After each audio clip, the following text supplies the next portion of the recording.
dia, Vladimir. Bom dia, Cláudio Teran. Bom dia, ouvintes do Domingo Total. E a gente começa a resenha desse domingo relembrando um dos episódios mais vergonhosos da história recente do Brasil.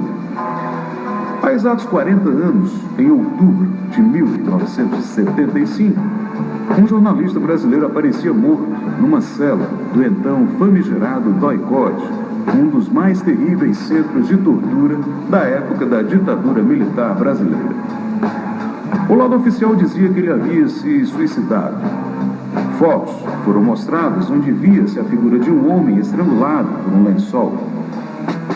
A farsa, montada em torno da história, não duraria muito tempo, com o povo indo para as ruas protestar contra um dos mais deploráveis assassinatos cometidos pelos militares. Eu estou falando, é claro, da morte nos porões da ditadura do jornalista da TV Cultura Vladimir Herzog, torturado e assassinado pelo regime militar. Em 2005, também jornalista e colega de Herzog, Paulo Marcum, resolveu contar toda a história em livro, publicando então Meu Querido Vlad, a história de Vladimir Herzog dos sonhos de uma geração. Relançado agora em 2015, para lembrar os 40 anos da morte de Herzog, o livro é um relato pessoal de quem sobreviveu aos chamados anos de chumbo e também um minucioso trabalho de pesquisa e apuração de documentos do DOPS, o famoso Departamento de Ordem Política e Social de triste memória.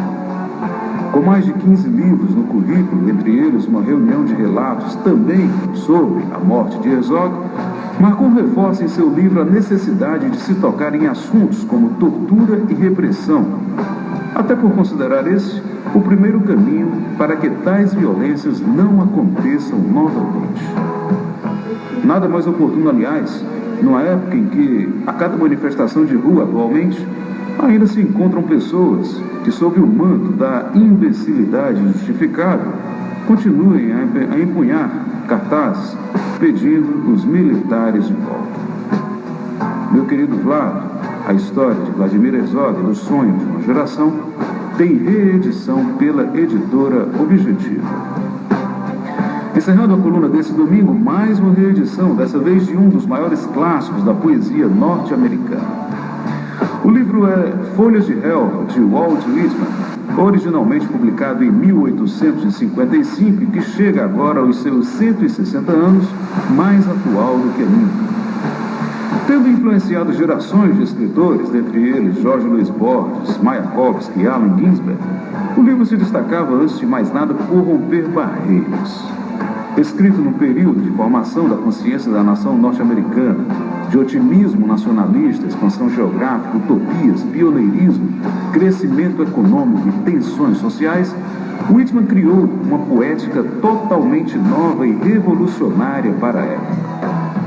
Pela primeira vez, lia-se com absoluta clareza uma poesia com ênfase na oralidade e materialidade das palavras. E temas como o retorno às culturas ancestrais, aproximação com religiões e filosofias orientais, além da preocupação com uma nova ecologia do ser humano, tudo rompendo, de certa forma, com a chamada poética tradicional. Verdadeiro grito de independência da poesia americana, a originalidade de Folhas de Helva também estava em sua demonstração prática das possibilidades de uma nova pessoa e de uma nova poesia. Um novo modo de ver, sentir e estar no mundo. Folhas de Helva tem reedição pela editora Iluminuras. É isso aí. Mais informações sobre esses e outros lançamentos, artigos, dicas de filmes, música e muito mais, é só acessar o site letraselivros.com.br. Para contatos e sugestões, é só mandar um e-mail para a gente no contato@letraselivros.com.br. A todos, um bom domingo, ótimas leituras e excelente semana.